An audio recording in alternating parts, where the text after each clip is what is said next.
Menjadi orang soleh itu bagus, tapi kita ketika merasa lebih soleh dari yang lain, mohon maaf, perasaan lebih itu akan berbahaya bagi dirinya. Menjadi orang baik harus, tapi ketika merasa lebih baik dari orang lain, ini yang akan membuat kekacauan bagi dirinya yang merasa lebih baik. Ayo tengokin teman-teman yang belum dapat hidayah. Umur di tangan Allah, kesempatan di tangan Allah.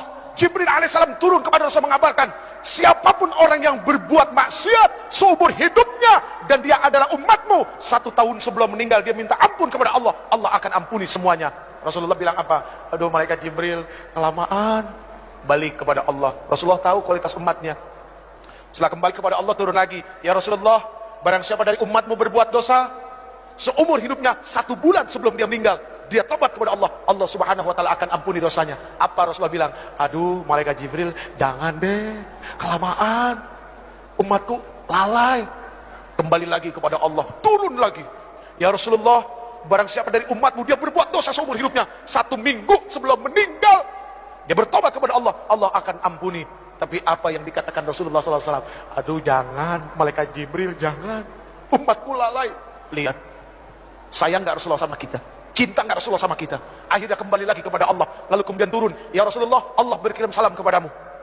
Barang siapa dari umatmu dia melakukan dosa, melakukan keburukan seumur hidupnya, 1 tahun, 1 bulan, 1 minggu, 1 hari, bahkan ketika ruhnya ya gargir, malam ya gargir, gargara, berbulak balik di tenggorokan, dia nggak bisa berkata apapun kepada Allah, tapi matanya menatap memohon kepada Allah, hatinya bersungguh-sungguh kepada Allah, minta ampun kepada Allah, Allah subhanahu wa ta'ala akan memberikan ampunan kepada mereka. Itu maha luasnya ampunan Allah. Tapi sayang 1000 sayang, Allah nggak pernah bosan ngampunin hambanya. Cuma hambanya yang kadang-kadang bosan minta ampun kepada Allah. Na'udzubillahi min dzalik. Saya yang bosan minta ampun, Allah nggak pernah bosan ngampunin kita. Ya Allah ya Karim. Maaf hadirin, Al-Islam kalbunyan yashuddu ba'dahum ba'da. Islam itu seperti bangunan, saling menguatkan satu sama lain. Ada yang bagiannya seperti pasir, ada yang bagiannya seperti kerikil, ada yang bagiannya seperti air, ada yang bagiannya seperti batu koral, dan ada yang bagiannya seperti semen. Semen jangan sombong karena mentang-mentang mahal daripada pasir. Batu yang besar pun jangan sombong, pasir kecil tapi rame-rame mainnya keroyokan. Air, subhanallah, ketika tidak ada kesombongan dari satu hamba kepada hamba yang lain. Lihat, tiang ini terdiri dari apa? Nah itu semua karena tidak ada kesombongan, mereka jadi satu, akhirnya jadi tiang. Jadi mendamaikan 2 orang berselisih itu jauh baik daripada jadi kompor. Bu, mohon maaf, apapun yang ada di atas kompor, pantatnya pasti hitam. Iya kan? Penggorengan ditaruh di atas kompor, pantatnya hitam. Jadi jangan jadi kompor, tiup sana, tiup sini, kok seneng amat ya. Na'udzubillahi min dzalik. Yang terakhir, ini udah berbusa ibu. Yang terakhir, wa ikramul jar wal yatim, memuliakan tetangga dan anak yatim. Al muslim man salimal muslim bilisani wa yati. Muslim itu adalah orang yang bisa menyelamatkan muslim yang lainnya, atau ketika muslim yang lainnya itu selamat dari apa? Dari mulut dan lidahnya. Kecintaannya kepada tetangga, rasa kasih sayangnya kepada orang-orang fakir, itu sangat luar biasa. Maaf, mohon maaf, jangan tersinggung. Yang kaya, tolong engkau ingat, tidak akan pernah ada kalimat kaya kalau tidak ada miskin. Artinya apa? Kenapa engkau disebut orang kaya? Karena ada orang miskin, makanya engkau disebut orang kaya. Coba kalau semuanya orang punya harta, apa disebut orang kaya? Enggak, semuanya sama. Adanya kaya kan ada yang miskin.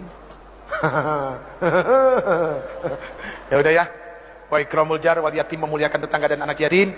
Ini bukti bahwa dia adalah muslim sejati. Friend, pegang yang 7 friend. 7 itu bermakna adalah Al-Fatihah, As-Sab'ul Masani, 7 ayat yang berulang-ulang. 7 itu berarti adalah hari dari Jumat sampai Kamis. 7 itu berarti adalah lapis langit. 7 itu berarti adalah lapis bumi.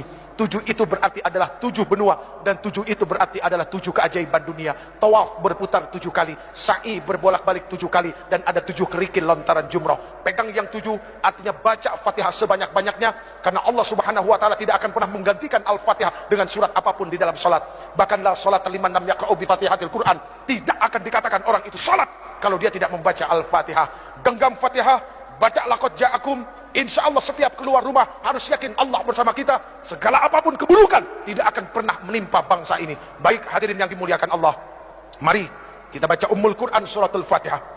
Yang pertama, untuk para orang tua kita yang telah melahirkan kita, yang telah begitu besar pengorbanannya kepada kita, hartanya, jiwa raganya, semuanya untuk kita anak-anaknya yang masih hidup. Semoga Allah subhanahu wa ta'ala berikan kesehatan lahir batin buat mereka, amin. Semoga Allah subhanahu wa ta'ala mudahkan segala urusan yang akan menyusahkan mereka. Dan semoga Allah subhanahu wa ta'ala menghalalkan rezekinya. Itu yang paling penting. Bukan membanyakkan rezeki tapi dari yang haram, tapi menghalalkan rezeki biarpun itu sedikit dan berkahnya, subhanallah. Lalu untuk para alim ulama, guru-guru kita, ya, ketua MUI kita juga yang katanya masih sakit, setahun yang lalu kena stroke. Semua guru-guru kita dari TK sampai SMA, dosen-dosen kita, ya, guru-guru kursus, siapapun yang pernah memberikan ilmunya kepada kita, semoga Allah subhanahu wa ta'ala tentamkan perut mereka, ya, Allah tenangkan hati mereka, dan mereka menjadi orang-orang yang istiqamah dan orang-orang yang begitu sangat mulia di sisi Allah. Kemudian untuk para pemimpin kita yang sudah begitu dahsyat menanggung amanah di pundak mereka, ayo kita bantu ringankan pundak mereka, ya. Semoga Allah subhanahu wa ta'ala terus senantiasa memberikan taufik, hidayah dan inayahnya kepada para pemimpin kita, amin ya rabbal alamin. Al-Fatihah. أعوذ بالله من الشيطان الرجيم بسم الله الرحمن الرحيم الحمد لله رب العالمين الرحمن الرحيم مالك يوم الدين إياك نعبد وإياك نستعين اهدنا الصراط المستقيم صراط الذين أنعمت عليهم غير المغضوب عليهم ولا الضالين.